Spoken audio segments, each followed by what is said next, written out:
ரொம்ப மனசுக்கு கஷ்டமான ஒரு சூழ்நிலையாக இருக்குது. ஸோ இந்த மாதிரிலாம் ப்ளீஸ் பண்ணாதீங்க, தயவு செஞ்சு. இந்த டேப்லெட் வந்து நான் தான் இவரை க்ரஷ் பண்ணி கொடுக்க சொன்னேன். ஸோ இது ஈஸியான விஷயம் கிடையாது, அதை தப்பாக பேசுகிறதுக்கு. ட்ரக் ஃப்ரீ சொசைட்டியாக மாற்றணுன்றதுக்காக காலைல ஒரு அவேர்னஸ்க்கு போயிட்டு வந்தேன். அது போயிட்டு வந்ததுக்கு அப்புறம் ஒரு தப்பான ஒரு ரூமர் வந்து கிளப்பிட்டு இருக்காங்க. என்னன்னா, நாங்கள் ஐபிஎல் மேட்ச்க்கு ஒரு 2 years பிஃபோர் சம்திங் போயிருந்தோம். பாப்பா பிறந்து கொஞ்ச நாள் கழிச்சு, அது ஒரு 2 years பிஃபோர் இருக்கும், டேட் கூட தெரியல. அந்த டைமில் ஃபேமிலியோட எல்லாரும், ஃபேமிலி ஃப்ரெண்ட்ஸ் எல்லாருமே போயிருந்தோம்.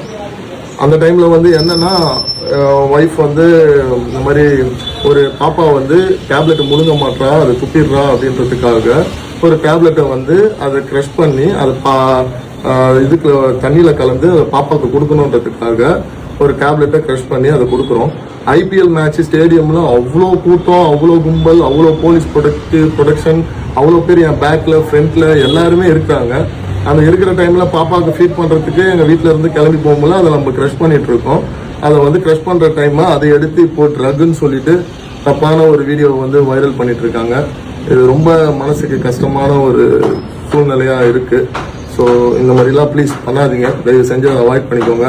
அது ஐபிஎல் நடக்கிற இடம், அவ்வளோ போலீஸ் ப்ரொடெக்ஷன், அவ்வளோ ஃபேமிலி பீப்புள்ஸ், ஃப்ரெண்ட்ஸில் இதெல்லாம் இருக்காங்க. இது ஈஸியான விஷயம் கிடையாது, அதை தப்பாக பேசுகிறதுக்கு. அதையும் வந்து தப்பாக போட்டுட்ருக்காங்க. ஸோ இல்லை என்னாச்சுன்னா, அன்றைக்கி ஐபிஎல் நாங்களாம் தான் போயிருந்தோம். ஸோ குழந்தைக்கு அப்போ வந்து 1.5 years இருக்கும். அப்போது நான் அவளுக்கு ஃபீட் பண்ணிகிட்டு இருந்தேன். ஸோ அன்றைக்கி வந்து என்னாச்சுன்னா, அவளுக்கு கொஞ்சம் முடியல. அதனால பிஃபோர் ஃபீடிங் இல்லை பிஃபோர் ஃபுட் வந்து அவளுக்கு அந்த டேப்லெட் வந்து க்ரஷ் பண்ணி கொடுக்க சொல்லியிருந்தார் டாக்டர். ஸோ அந்த டேப்லெட் வந்து நான் தான் இவரை க்ரஷ் பண்ணி கொடுக்க சொன்னேன். ஸோ அந்த டைமில் அது வீடியோ எடுத்திருக்காங்க போல். பட் இந்த டைமில் அது வெளியே வந்திருக்கு. ஸோ எங்களோட கடமை அது எக்ஸ்ப்ளனேஷன் வந்து உங்களுக்கு கொடுக்குறது. பிகாஸ் வந்து சும்மா நல்ல விஷயம் பண்ணுறப்போயே வந்து தப்பாக ரீச் ஆகுது. ஸோ இந்த மாதிரி விஷயம் வந்து வெளியே பப்ளிக் கண்ணில் படுறப்போ அது கண்டிப்பாக தப்பாக தான் போகும். ஸோ அந்த வந்து எங்கள் சைட்லேருந்து நாங்கள் எக்ஸ்ப்ளனேஷன் கொடுக்கணும், ஏன் அது நடந்துச்சுன்னு சொல்லிட்டு. அந்த டைமில் சொன்ன மாதிரி அவ்வளோ ஃபுல் ப்ரொடெக்ஷன், அவ்வளோ போலீஸ் வந்து அந்த இடத்துல இருக்கிறப்போ எந்த ஒரு விஷயமும் உள்ளே போக முடியாது.